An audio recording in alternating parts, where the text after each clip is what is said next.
علی بھائی اگلا سوال جو ہے نا، اگلا جو آپ پہ الزام ہے وہ آپ کے اسٹوڈنٹس کو بہت زیادہ فیس کرنا پڑتا ہے. جب کسی کو دعوت پہنچانے جاتے ہیں نا تو وہ آگے سے کہتے ہیں کہ انجینئر بہت زیادہ تکبر رکھتا ہے، متکبر ہے. جیسے کہ ابھی حال ہی میں آپ نے ایک جملہ بول دیا تھا کہ ہم پہ تو صحابہ سے زیادہ تکلیفیں آئی ہیں، اور یہاں آپ کے اسٹوڈنٹ کو استغفر اللہ، اس طرح بات ہی نہیں ہوئی ہے. یہ کانٹیکسٹ ہی بالکل ڈیفرنٹ ہے. یہ تو بات میں نے یہ کی تھی کہ بعض اعتبار سے آج ہمیں ان تکلیفوں سے گزرنا پڑ رہا ہے کہ جن سے صحابہ کرام کو بھی نہیں گزرنا پڑا. یہ میں نے کب کہا کہ ہماری تکلیفیں ان سے زیادہ ہیں. یار جو شخص رٹ لگائے بیٹھا ہوا ہے عمار ابن یاسر کی، اس کے بارے میں یہ کہنا کہ وہ یہ کہتا ہے کہ میں عمار ابن یاسر سے زیادہ مظلوم ہوں اور میرے اسٹوڈنٹ ان سے زیادہ مظلوم ہیں، یا میں مولا علی سے زیادہ مظلوم ہوں، یا میں امام حسین سے زیادہ مظلوم ہوں.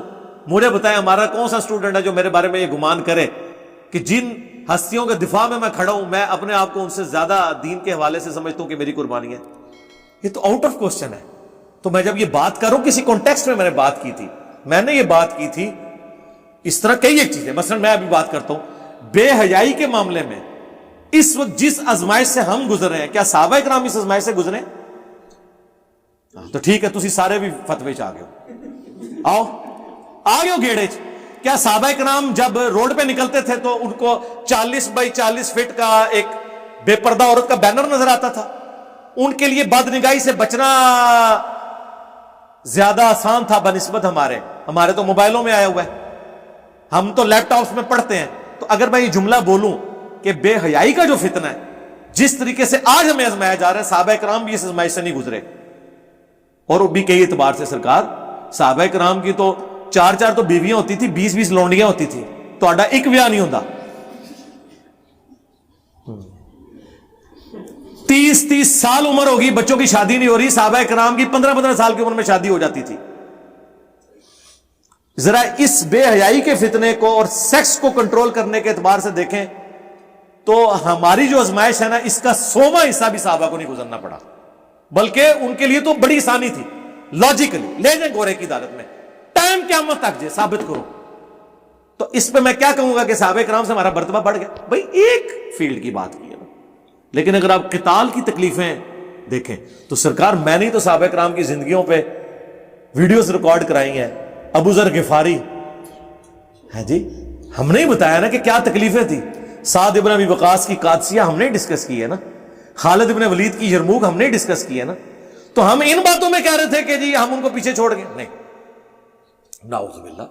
ہم یہ کہتے ہیں بعض اعتبار سے ہمیں آزمایا گیا ہے. کبھی ایسے ہوا ہے کہ حضرت عمر نے اونچی آمین کی ہی ہو اور حضرت حمزہ نے ان کو کان سے پکڑ کے مسجد سے باہر نکال دیا ہو کہ تو آمین کی اونچی گئی ہے.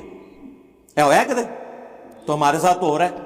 دوسری بات، کس صحابی کو اس فطرے سے گزرنا پڑا ہے کہ اس کا باپ مسلمان ہو اور وہ اپنے بیٹے مسلمان کو کافر سمجھتا ہو؟ ہمارے سارے اسٹوڈنٹ کے ساتھ یہی ہو رہا ہے کہ وہ بیچارے کتاب و سنت پہ آتے ہیں، ان کے ماں باپ ان کو گستاخ سمجھتے ہیں، اور اس سے بڑھ کر وہ بیٹے اپنے ماں باپ کو ابھی بھی مسلمان سمجھ رہے ہیں. اور ہے بھی یقینا بابوں کے ٹائے چڑھ گئے. صحابہ کرام کو تو تکلیفیں آئی ہیں کہ ماں باپ کافر تھے، ٹھیک ہے، پتہ چل گیا کہ اس لمٹ سے آگے نہیں جانا. ہمارے اسٹوڈنٹس کو یہ خطرہ لگا ہوا ہے کہ رات کو ہو سکتا ہے کہ ابا جی ذبح کر کے اپنی جنت نہ پکی کر لیں، اور وہ بچہ تو ابا جی کو مسلمان سمجھ رہا ہے. یہ آزمائش کس صحابی کو گزرنا پڑا ہے؟ یہ ہم نے ایک خاص بات کی تھی ایک خاص فیلڈ میں. یہ میں رونا رو رہا تھا اور میرا اس میں جملے کہ ہم پہ اس اعتبار سے مشکل وقت آ گیا. تو سرکار کیا آج دین پہ چلنا صحابہ کرام کے اعتبار سے دیکھا جائے تو زیادہ مشکل نہیں ہے؟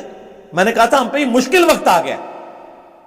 تو آپ تو خود کہتے ہیں سب سے بہتر زمانہ نبی الاسلام کا، پھر صحابہ کا، پھر تابعین کا. تو آپ تو خود کہتے ہیں کہ مشکل وقت آتا جائے گا آہستہ آہستہ. سرکار یہی بات میں نے دوسرے انداز میں کر دی ہے تو آپ نے فتویٰ لگا دیا.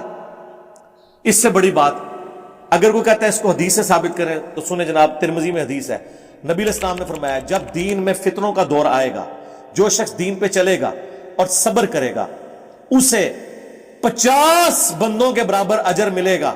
صحابہ کرام نے کہا کہ 50 اس زمانے کے، فرمایا نہیں، تمہارے 50 کے برابر اس اکیلے کو، بعد میں آنے والے کو. ہمیں کئی اعتبار سے 50 صحابہ سے زیادہ اجر مل رہا ہے. یہ تو حدیث ہے نا، مجھے نہ آپ چیلنج کریں. ٹھیک ہے، اچھا آگے چلیں. मुस्नद अहमद में हदीस है, सही इब्न हिब्बान में, जो मुझे देखे और ईमान लाए उसे 1 दफा बिशारत, जो बगैर देखे ईमान लाए उसे 7 दफा बिशारत, एक रवायत में है 2 दफा बिशारत, तूबा फिर तूबा। आप मुझे बताएं, आप हुजूर को आप कहेंगे या रसूलल्लाह ये क्या हम छोड़ के? और सबसे बढ़कर जो मुस्नद अहमद की हदीस है, मिशकात में भी ये सारी हदीसें मौजूद हैं, अबू उबैदा इब्न जराह फातेह रोमन अंपायर के, वो कह रहे हैं या रसूलल्लाह सबसे बेहतर ईमान तो हमारा होगा ना, हम आप पे ईमान लाए, आपका साथ दिया हर मौके पे।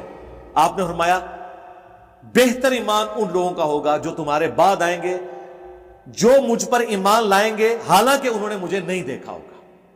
तो सबसे पहले तो हजरत अबू उबैदा इब्न जरह को इस मसले में प्रोटेस्ट करना चाहिए, या रसूलल्लाह ये क्या हुआ बाद वाले। और वो जो मुस्लिम की हदीस है, ये पूरा एक चैप्टर है मिशकात की 3री जिल्द में, इस उम्मत के सवाब के बयान में, उसमें ये सारी हदीसें हैं कि नबी अलैहिस्सलाम फरमाया कि मुझसे शिद्दत से मोहब्बत करने वाले लोग वो हैं जो मेरे बाद आएंगे, और वो कहेंगे काश हमसे हमारी जान माल औलाद सब कुछ ले लिया जाए, एक झलक सिर्फ हुजूर की हमें नसीब हो जाए। ये नबी अलैहिस्सलाम ने सहाबा को कह रहे हैं। ले और कितनी बातें बताएं आपको, अब ये सारी की सारी। और फिर सबसे बड़ी तबलीगी जमात इस एक हदीस के ऊपर खड़ी हुई है, जिसको शेख अलबानी तो सही कहते हैं, हमारे नजदीक वो कमजोर रवायत है, चले कोई हर्ज नहीं, कि जामिया तिरमिज़ी में कि ऐ मेरे साहबा अगर दीन के 10 हिस्से हैं, तुम 9 पर अमल करो, एक को छोड़ दो, बर्बाद हो जाओगे। और बाद में आने वाली उम्मत 9 छोड़ देगी, एक पे चलेगी, कामयाब हो जाएगी। उन दसो असी एक पे चल के आगे निकल गए और 9 पे चल के पीछे रह गए।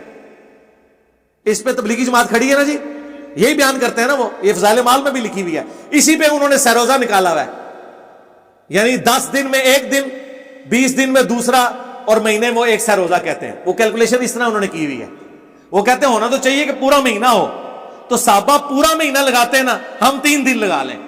वो 3-10 की निस्बत उन्होंने, ये सरोजा निकला इसमें से हुआ है, इस हदीस में से। तो मामू पार्टी ਜਦੋਂ ਤੁਹਾਡੇ ਵੱਡੇ सब कुछ ਕੱਢ रहे सन, उदो ਤੁਹਾਨੂੰ नहीं ख्याल आया कि गुस्ताखी हो रही है, इसलिए कि उससे इनको कोई फर्क नहीं पड़ा था। असी तो जनाब चिश्ती रसूलुल्लाह अशरफ रसूलुल्लाह कह कह के चूला ला के रखती है नदियां, इस जख्म सीधा नहीं होता, फिर खुरच देना, इतनी दफा खुरचिया कि उन्होंने खुरचने की जरूरत नहीं, कैंसर बन गया, उन्हें कटेगी इन्हों की लत भी बाह भी, क्योंकि जब कैंसर बन जाए ना फिर आपको जख्म छेड़ने की जरूरत नहीं होती। वो इतना खराब कर दी है बार बार कह कह के, क्योंकि जो कुरान हदीस को ना माने फिर हमें इस तरीके से मनवाना पड़ता है ना। ठीक है, वो मौलवी कहते हैं जनाब वो जी इंजीनियर साहब के स्टूडेंट्स हमारे बच्चों को आवाजें कसते हैं चिश्ती रसूलुल्लाह। सरकार जब आपके बच्चे जो बंदियों को आवाजें कसते थे अशरफ अली रसूलुल्लाह, हाँ हुण पता लगा कितनी तकलीफ होती है, आयो ना गेड़े च। ठीक है, तो अल्लाह का शुक्र है, मैं समझता हूं कि इसका सवाब आला हजरत को जाता है। ये फार्मूला मैंने उनसे सीखा, उन्होंने एक पुड़िया लिखी उसामुल अरमैन 1905 में, पूरी जो बंदियत उलट के रख दी, वो छोटी सी किताब। ए फार्मूला मैं उथू लिया जे, फिर वैल्यू एडिशन ओदे च कीती है। एक बंदे ने हजारों उलमा देवबंद को फेल कर दिया एक फार्मूले के तहत कि इनको गुस्ताख साबित कर दो, कोई गाल ही नहीं सुनेगा। तो इस दुनिया में जब कोई कुरान और हदीस सुनने के लिए तैयार ना हो, तो मेरे पास तो फिर यही था कि मैं किस तरीके गुस्ताख साबित कर दूं, और जेन्युइन। और फतवा कभी नहीं लगाया, इबारतों में फतवा लगाया, कायलीन पे कभी फतवा नहीं लगाया। ये ज़हन में रखिएगा, कोई नहीं कहेगा कि मैंने कभी कहा हो कि नाउज़ुबिल्लाह दाता साहब या मोइनुद्दीन चिश्ती साहब, नहीं नहीं, हमेशा का एक टन हुस्न ज़न रखा, उनकी किताबें, उनकी इबारात। हो सकता है वो मरने से पहले तौबा कर गए हो, हाँ हमेशा यही कहा, कभी इस तरीके से फतवा नहीं लगाया, अल्लाह का शुक्र है। लेकिन सरकार ये हमारी मजबूरी थी, आला हजरत से ही तो हमने सीखा, कहते हैं बुजुर्गों से सीखना चाहिए। तो बुजुर्गों से हमने सीखा कि आपने अगर अपनी बात पहुंचानी है तो मुखालिफिन की फाश गलतियां हाईलाइट कर दें तो लोग आपकी बात सुन लेंगे। लेकिन आला हजरत ने इसके अगेंस्ट बाबों की तालीमात सिखाई, मैंने इसके अगेंस्ट बुखारी और मुस्लिम की तालीमात, जो हमारे नबी अलैहिस्सलाम की तालीमात हैं, वो पहुंचाई, कुरान पेश किया। यानी इंटेंशन मेरी बड़ी अच्छी थी, और बार देखो फार्मूला काम कर गया जी। हाँ अल्हम्दुलिल्लाह, ये 2012-13 में जब वो वीडियो 71B इंडिया और पाकिस्तान के बुजुर्गों की 19 गुस्ताखाना इबारात का तहकीकी जायजा रिकॉर्ड हुआ था ना, उसमें मैंने पेश गोई की थी कि तुसी तकोगे कि इंशाल्लाह ए फार्मूला, ए दवाई, ए मदनी वैक्सीन काम करेगी। उदू तो लोग कैंसर किवें करेगी, देख लो, कर ली है ना 2022 में, तो आप देख सकते हैं ना। इसी को मैंने नाम दिया इंजीनियर डॉक्ट्रिन। हाँ, یہ انجینئر ڈاکٹرن ہے کہ اینج طریقے نال ٹرنز دا ٹیبل اوور کر